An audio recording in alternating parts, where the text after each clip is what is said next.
अब हम बात कर लेते हैं मध्य प्रदेश में पंचवर्षीय योजनाओं की। यहाँ से भी क्वेश्चन पूछे जाते हैं और आगे भी संभावना है पूछे जाने की।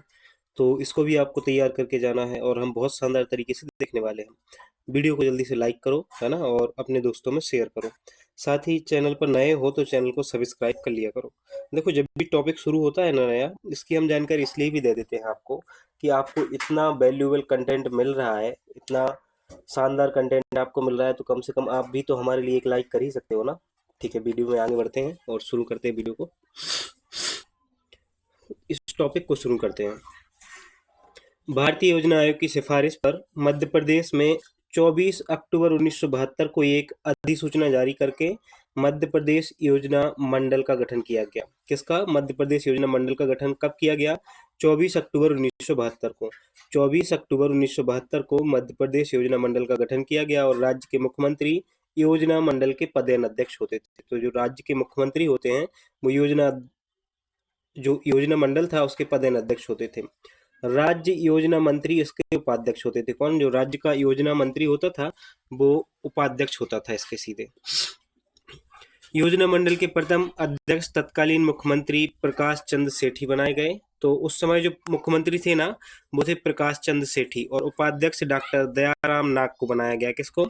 डॉक्टर दयाराम नाग को उपाध्यक्ष बनाया गया। राज्य योजना मंडल के वर्तमान अध्यक्ष कौन है? तो वर्तमान अध्यक्ष देखो शिवराज सिंह चौहान नहीं है ना। राज्य योजना मंडल के वर्तमान अध्यक्ष जो हैं वो मोहन यादव जी हैं। 2020 में राज्य योजना मंडल का नाम बदलकर राज्य नीति एवं योजना आयोग कर दिया गया और 28 अगस्त 2023 को इसका नाम फिर बदला गया और राज्य नीति आयोग कर दिया गया। क्या कर दिया गया? राज्य नीति आयोग कर दिया गया। और राज्य नीति आयोग के वर्तमान में अध्यक्ष जो हैं वो वर्तमान मुख्यमंत्री मध्य प्रदेश के कौन है? मोहन यादव जी हैं, वो हैं। मध्य प्रदेश की स्थापना 1 नवंबर 1956 को हुई। अंततः आर्थिक नियोजन का आरंभ तीसरी पंचवर्षीय से माना जाता है। तो मध्य प्रदेश में आर्थिक नियोजन का प्रारंभ कब से माना जाता है? तीसरी पंचवर्षीय से, क्योंकि मध्य प्रदेश की स्थापना कब हुई है? 1 नवंबर 1956 को हुई है। देखो, याद क्या क्या रखना है। एक तो ये याद रखना है आपको कि मध्य प्रदेश में जो मध्य प्रदेश योजना मंडल है उसका गठन हुआ था 24 अक्टूबर 1972 में, और प्रथम पदेन अध्यक्ष बनाए गए थे प्रकाश चंद्र सेठी। कौन बनाए गए? प्रकाश चंद्र सेठी। और अभी जो राज्य नीति आयोग है इसके वर्तमान में अध्यक्ष कौन है? मोहन यादव जी हैं। अब हम आते हैं मध्य प्रदेश में पंचवर्षीय योजनाओं के बारे में। तो देखो, जो देश की पहली पंचवर्षीय योजना है वो 1951 से 1956 तक थी, इसका समय था। केंद्र सरकार की तर्ज पर कृषि को बढ़ावा दिया गया। इसमें मध्य प्रदेश में जो कार्य किए गए वो चांदनी ताप विद्युत केंद्र और गांधी सागर बांध का शिलान्यास किया गया। जब दूसरी पंचवर्षीय योजना आई 1956 से 61 तक, तो केंद्र सरकार की तर्ज पर मध्य प्रदेश में भी उद्योगों को बढ़ावा दिया गया और गांव तक विद्युत पहुंचाने का लक्ष्य रखा गया। जो नेपानगर है उसमें नेशनल न्यूज प्रिंट का कारखाना लगाया गया। कब? दूसरी पंचवर्षीय योजना में। साथ ही गांधी सागर बांध में जल विद्युत उत्पादन भी शुरू हुआ था। कब? दूसरी पंचवर्षीय योजना में। तीसरी पंचवर्षीय योजना है जो 1961 से 66 का, जिसका समय है। कृषि एवं उद्योगों को बढ़ावा दिया गया संयुक्त रूप से। लघु उद्योगों के विकास के लिए 1961 में मृगनयनी एम्पोरियम की स्थापना हुई मध्य प्रदेश में। किसकी? मृगनयनी एम्पोरियम की 1961 में स्थापना हुई। दूसरी चीज क्या है? तीसरी पंचवर्षीय में हुई। और 1961 में मध्य प्रदेश लघु उद्योग निगम की स्थापना हुई। तो लघु उद्योग निगम की स्थापना किस पंचवर्षीय के दौरान हुई? तीसरी पंचवर्षीय के दौरान। 1964 में भोपाल में BEBHEL वेल की स्थापना हुई। कब? 1964 में, तीसरी पंचवर्षीय के दौरान ही। अब हम आते हैं चौथी पंचवर्षीय में। चौथी पंचवर्षीय में उद्देश्य रखा गया कि आत्मनिर्भर और उद्योग इसका उद्देश्य था, और 1969 से 1974 का समय रखा गया। देखो, जो तीसरी पंचवर्षीय योजना है वो 1966 पे आके रुकी, लेकिन 1966 के बाद 3 साल का अवकाश रहा और फिर 1969 से चौथी पंचवर्षीय योजना फिर शुरू हुई। रक्षा शहर जबलपुर में आयुध वाहन फैक्ट्री की स्थापना हुई और इंदौर में वस्त्र उद्योग निगम की स्थापना हुई। चौथी पंचवर्षीय योजना के दौरान इंदौर में वस्त्र उद्योग निगम की स्थापना हुई 1970 में। जबलपुर में 1972 में ग्रे आयरन फाउंड्री की स्थापना हुई। साथ ही पांचवी पंचवर्षीय योजना जो है 1974 से 1978 इसका समय है। तो पांचवी पंचवर्षीय योजना, इसमें नारा दिया गया गरीबी हटाओ, गरीबी हटाना मुख्य उद्देश्य रखा गया पांचवी पंचवर्षीय योजना का। Federation of Madhya Pradesh chambers and commerce and industry की स्थापना जो है 1976 में की गई। और भोपाल में मध्य प्रदेश निर्यात निगम की स्थापना 1977 में की गई। किस पंचवर्षीय के दौरान? पांचवी पंचवर्षीय के दौरान।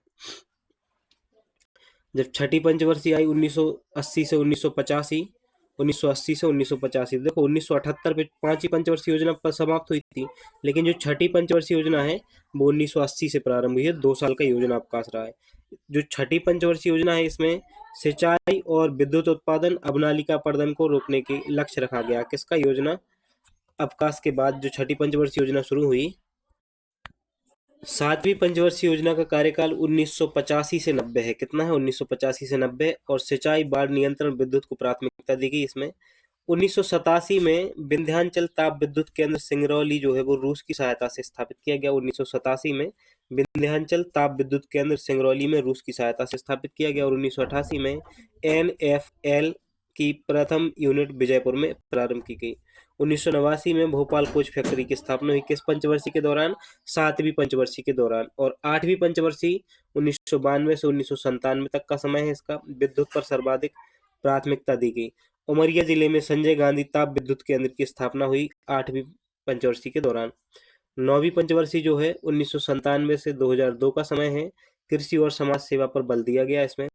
1997 में एनएफएल की दूसरी यूनिट विजयपुर में लगाई गई। साथ ही 10वीं पंचवर्षीय योजना 2002 से 2007 जिसमें आर्थिक विकास और सामाजिक न्याय पर विशेष बल दिया गया। और मध्य प्रदेश में नई वन नीति 2005 लाई गई। 11वीं पंचवर्षीय 2007 से 2012 इसमें समावेशी व धारणीय विकास। साथ ही 12वीं पंचवर्षीय योजना 2012 से 2017 है जिसमें भेल को महारत्न का दर्जा दिया गया। कब? 2013 में। अब हम आते हैं मध्य प्रदेश में योजना अवकाश पर। तो पहला योजना अवकाश जो है मध्य प्रदेश में वो 1966 से 1969 और दूसरा योजना अवकाश 1978 से 1980। तीसरा योजना अवकाश 1990 से 1992 तक रहा है। देखो पैसों की कमी होने के कारण एक एक वर्ष के लिए छोटे लक्ष्यों को प्राप्त करने का लक्ष्य रखा गया। पहला योजना अवकाश 1966 से 1969 के बीच। और पहले योजना अवकाश में मध्य प्रदेश में हरित क्रांति का प्रारंभ 1966 में मालवा क्षेत्र से हुआ। 1967 में नर्मदापुर में सिक्योरिटी पेपर मिल की स्थापना हुई। तो होशंगाबाद में सिक्योरिटी पेपर मिल की स्थापना कब हुई? 1967 में। 1978 में रोलिंग पिनान अनवरत योजना केंद्र सरकार की तर्ज पर मध्य प्रदेश में लागू की गई। स्वच्छ सर्वेक्षण ग्रामीण 2022 की बात कर लेते हैं अब। स्वच्छ सर्वेक्षण ग्रामीण 2022 की। तो स्वच्छ सर्वेक्षण ग्रामीण वर्ष 2022 में भोपाल प्रथम स्थान पर रहा। ग्रामीण में, किसमें? ग्रामीण में भोपाल प्रथम स्थान पर रहा। सुजलाम अभियान प्रथम में मध्य प्रदेश का प्रथम स्थान है। और सुजलाम अभियान द्वितीय में मध्य प्रदेश का जो है चौथा स्थान है। तो प्रथम की बात हो तो पहला स्थान है और दूसरे की बात हो तो चौथा स्थान है। थैला एटीएम मध्य प्रदेश का पहला थैला एटीएम जो है वो इंदौर शहर में स्थापित किया गया है। इसमें क्या होता है? आप 10 रुपए अब एटीएम से 10 रुपए में थैला निकाल सकते हो। 10 रुपए डालो थैला निकालो, है ना? ये भी सही है, ठीक है। तो ये था हमारा पंचवर्षीय योजनाओं वाला टॉपिक। अब जो हमारा अगला टॉपिक है वो है सस्टेनेबल डेवलपमेंट गोल्स सूचना एवं सूचकांक मध्य प्रदेश के संदर्भ में हमें देखना है। तो इसको भी देखेंगे बहुत अच्छे तरीके से।